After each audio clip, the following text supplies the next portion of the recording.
Now I want to talk in more details about the various divides of the brain that I touched on earlier. This is not a book on neuroscience, so I will not talk in too much depth, and certainly I will not try to prove that I am an expert in biology or even psychology. In this section, I'm concerned about making you, the reader, understand what left brain, right brain, upper brain, lower brain mean. I want you to be able to use the information you get here in the later sections and chapters. My explanation will be mainly concentrated on the learning aspect of the brain. The first divide is the left brain, right brain. To understand the two divides, I'll be using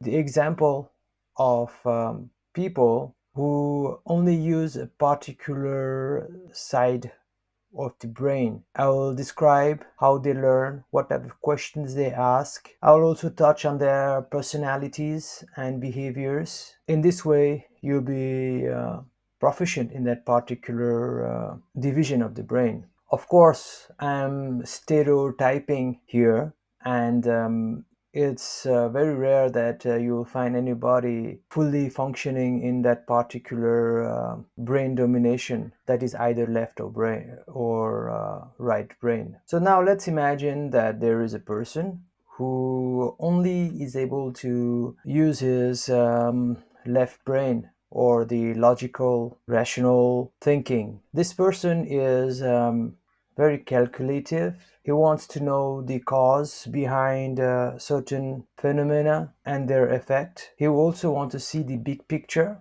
He wants to be given a set of rules which he can follow. You can say that his mind operates like a computer. If a certain thing is true, then the other thing must either be true or false. And this is how he sees his surrounding. He wants to know the reason or logic behind whatever information he gets. When a logical minded person reads, he wants to know what is the start, what is the end, and what is the middle. And from there, he will be able to learn properly. He will have questions like why such a thing happened and why not in the other way. He'll ask questions like what if it was that way and what if it was not that way. Mathematics, being full of rules, is usually his best subjects along with accounts. He doesn't like long-winded, senseless, purposeless discourses. He likes to be given the facts and figures instead of opinions. He loves to solve mysteries, especially crime mysteries. The way he studies in this way is that he likes to be given the course as a mystery to solve. In this way, he will try to find information and skills, knowledge that will fit the pieces. He is very uncomfortable with the opinions and thoughts of people. Things must make sense to him to understand. It doesn't have to be true, but there must be some kind of structure that the information that he receives fits for him to appreciate the learning process. Now, let's imagine somebody who is dominated by the right brain. This person loves to speak. He doesn't like structure at all. He's comfortable with feelings and varied opinions. He learns best through images, visuals, and experience. For him, learning is an extension of the socialization process. He has to feel what he's learning. He has to be able to relate what he's learning to his life and surrounding. It doesn't have to make logical sense. It doesn't have to be a structure. It doesn't have to follow a system. He loves the languages. That means adding vocabulary, new ideas, He's also very artistic. He likes to be able to express what he's taught, and being unable to do that frustrates him beyond measures. What's the use of learning things that you can't express? This is the way he thinks. This person likes to generalize things a lot at the expense of accuracy.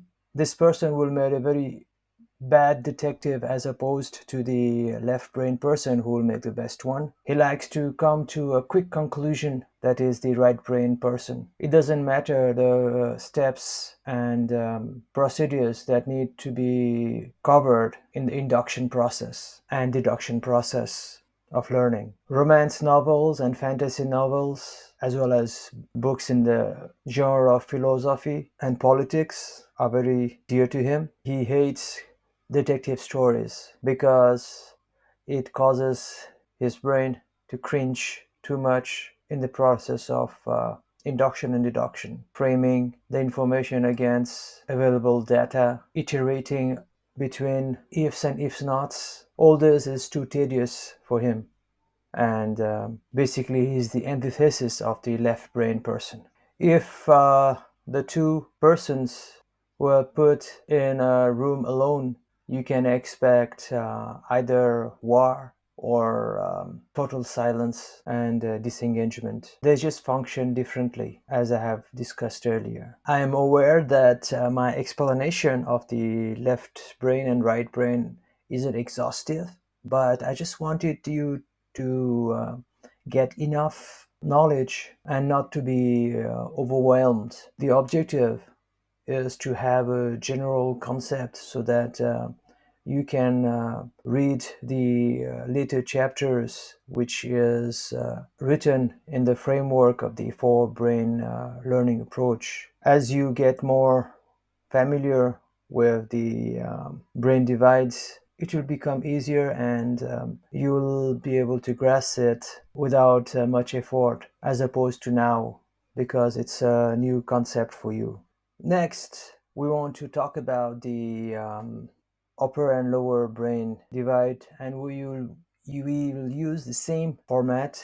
First, let's start with a person who is functioning totally with the upper brain, that is the conceptual thinking brain. As I just touched on in the earlier paragraphs, this person loves to see the big picture, or the forest instead of the individual trees. At times, he might seem so cursory and rash. He hates details. He wants to know the meaning behind anything. He's not concerned about how the answer is derived. Instead, he prefers to know what the answer is trying to say. He wants to understand the causality or the cause effect relationship instead of the description of either the cause or the effect. For him, nothing is real and everything is a concept. Consequently, he is easily irritated by the mundane aspect of the world, which is so full of details. In any subject, he wants to know the overall picture. What are the terminologies? Where is the origin? What are the uses? What are the limitations, the scopes? He just wants everything to be presented neatly as a concept. He doesn't like not to have the answers. He likes to jump between various topics and subjects to find a unifying concept, an idea between them. It irritates him beyond measure when he's not explained how a subject is categorized and why, and what is the effect of such a categorization. He wants to know where he's headed instead of being told every step that he has to take and every turn he has to make. In some ways, he is very superficial. It is not that he doesn't care to know the intricacies of a subject, but he's upset because he has to let go of the higher vantage point of being able to see the forest. It is very difficult to hold his interest in a single topic or even subject that is being discussed in length it bores him. He doesn't like to read pages after pages. He just likes to read a chart or a flow diagram or flow charts that summarize everything. In this way, you can say that he'd rather read the summary than the book itself. To him, that is enough.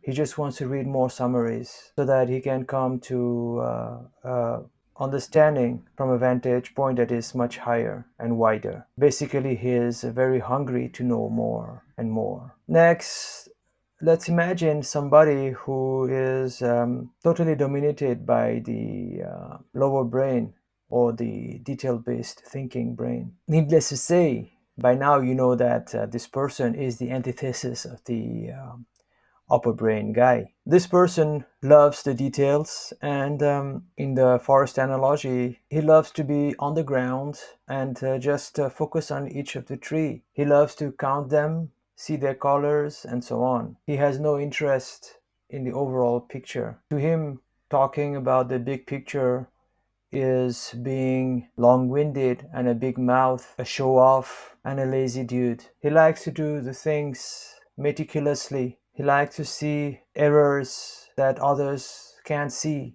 This person, as a result, is a very hands-on person, needing to do things manually, physically, practically. This is opposed to the upper brain person who is a very theoretical guy and loves theory. So you can call this upper brain guy theory and the lower brain guy practical. He is so into the details that he is willing to give up on subjects that don't have enough practical aspect. He hates anything that has got to do with a theory requiring using the brain to extrapolate on some ideas, link others' ideas, and the very process of imagination itself. All this is a burden. He wants to do things practically with his hands that he can see, he can smell, he can feel. So science is not his favorite subjects, although he would enjoy the experimentation part, but that would require some strong theoretical backing that he would not have. So he excels more on vocational subjects like hotel management, plumbing, masonry, electrician, and so on. Excellence for the lower brain person is getting into the depth, whereas for the upper brain person is getting to the heights. The lower brain person, in order to reach the depths, loves to acquire more and more skills. It could be, as I just said earlier, manual skills or even verbal skills. In the case of some scientists, they are intellectual skills, mental gymnastics, and so on. But it has to be skill based, things that he can learn and just use right away to be motivated to keep learning that subject. He also wants to be in touch with his surroundings and be able to relate to it. This is as opposed to the upper brain person who wants to stay out of this environment in his own clouds. So for the lower brain person, his work must have impact on his surrounding, and what he is doing must be relatable to his daily life. The lower brain person loves to follow procedures and rituals. They perform the best when told the step by step activities they must do. It could be religious rituals or administrative ones or even educational ones. The left brain person is motivated, energized by them. This is the total opposite of the upper brain person who just dislikes any strict rituals and procedures. Instead, he likes to challenge them and come up with new ones. So we can say that the upper brain person is motivated by change, variety, diversity, newness, and so on. In this way, you have learned the differences between the various ways I have divided the brain. It might have made sense to you intuitively, or you might not have been able to relate to anything that I said. However, knowing that I'm not perfect, and knowing that my own knowledge of these topics on the brain is limited, and knowing that I needed to do more research to be able to explain more thoroughly, well, knowing all those things, I am satisfied with my exposition. I believe that this will be enough for you to understand the next section and the subsequent chapters. That is certain I will not get a Nobel Prize for this book, but I know that this explanation will ring some bells in your mind and give you the support to read further on.